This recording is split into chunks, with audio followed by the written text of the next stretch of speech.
Now let's take a look at the different types of columns that are available to us when we go to create a new table. In this movie, we're going to look at the string columns. That is, those types of columns that contain alphanumeric data. Before we do that, however, we're going to introduce two new SQL statements, the select and insert statements, that will allow us to view and add data from our tables.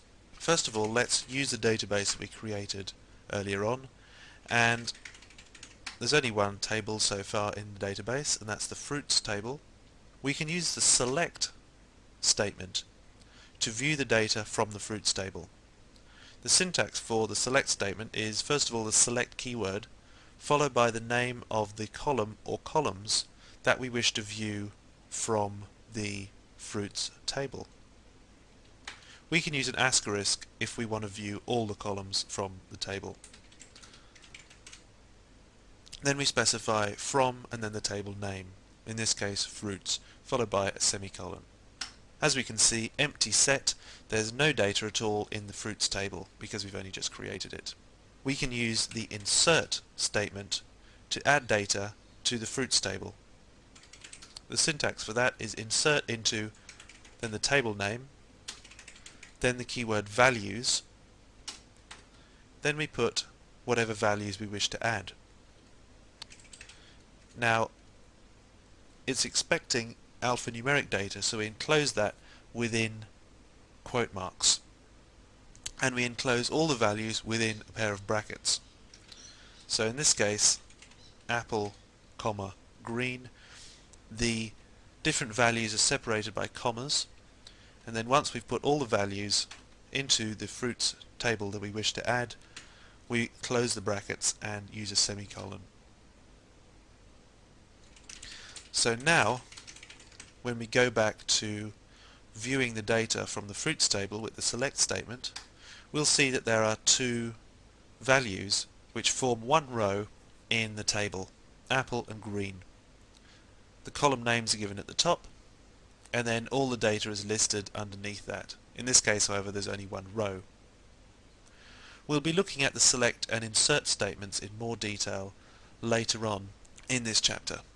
For now, let's have a look at another create table statement, and we're going to create a table called sample, and this table is only going to have one column for now, and that's going to be col1.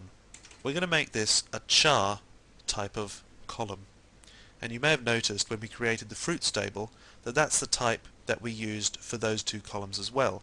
Both name and color columns in the fruits table are char columns.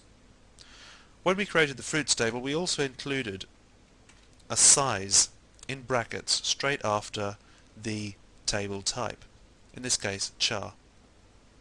If we leave that out, then it can produce some interesting results. Let's say we create the table sample, and then we try to use an insert statement to add a value into the sample table.